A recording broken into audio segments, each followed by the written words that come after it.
ओम शांति। प्रश्न है, बुद्धि की लाइन क्लियर रखने की विधि क्या है? उत्तर, बुद्धि की लाइन क्लियर रखना अर्थात बुद्धि की लाइन क्लियर अर्थात मन या बुद्धि में डिस्टर्बेंस नहीं हो, मिक्सचरिटी नहीं हो। इसका विधि है सदैव शुभ चिंतक और शुभ चिंतन में रहना। ये दो बातें सदैव याद रखना। शुभ चिंतन से अपनी स्थिति बना सकेंगे और शुभ चिंतक बनने से अनेक आत्माओं की सेवा करेंगे।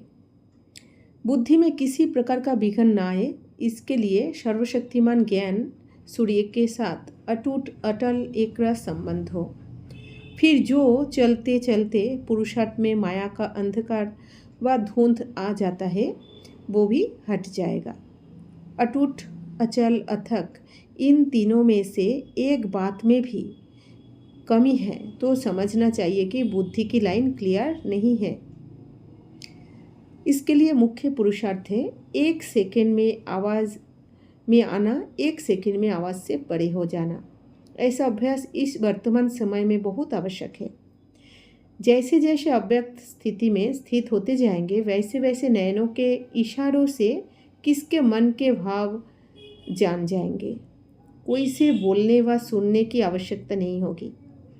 जैसे जैसे रूहानी स्थिति में स्थित होते जाएंगे वैसे वैसे रूह की बात को ऐसे ही सहज और स्पष्ट जान लेंगे। विशेष इस बात के लिए सदैव बुद्धि की लाइन क्लियर हो।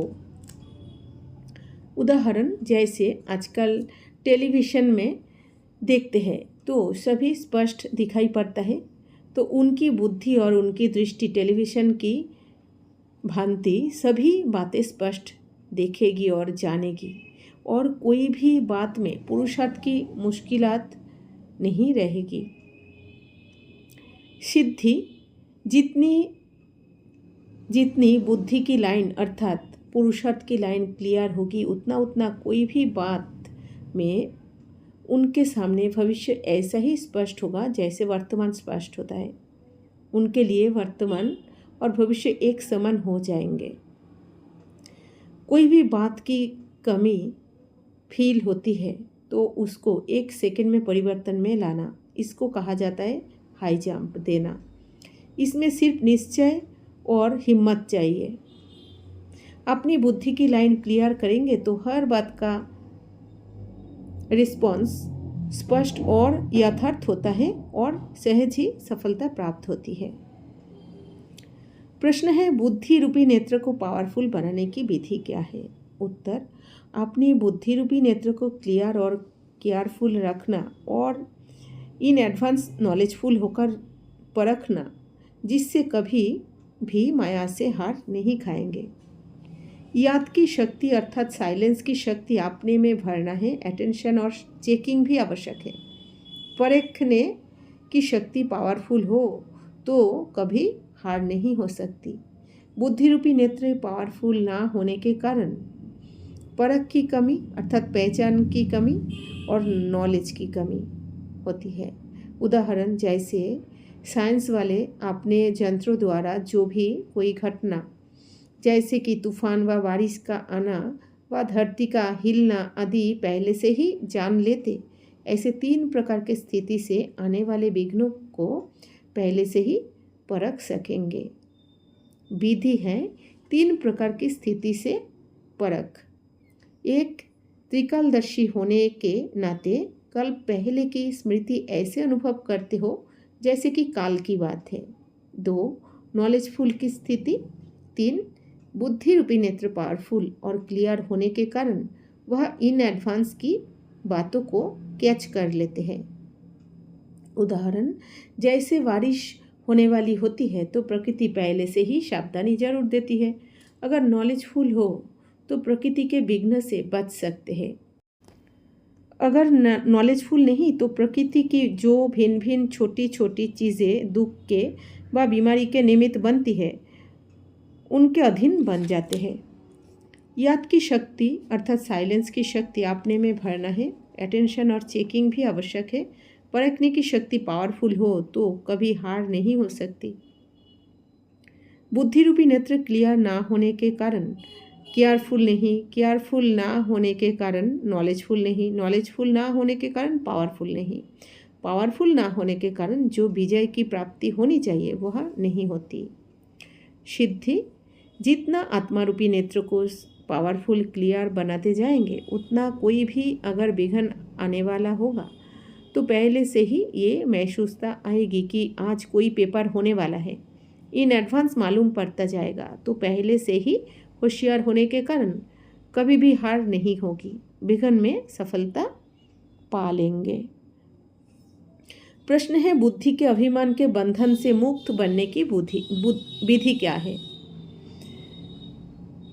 बुद्धि के अभिमान के बंधन से मुक्त बनने की परिभाषा है, प्रत्यक्ष रूप में सबसे कड़ा बड़े बड़ा अंतिम बंधन है श्रीमत के साथ अपने ज्ञान बुद्धि को मिक्स करना, अपने को समझदार समझकर श्रीमत को अपनी बुद्धि की कमाल समझकर काम में लगाना, जिसको कहेंगे ज्ञान अभिमान अर्थात बुद्धि का अभिमान।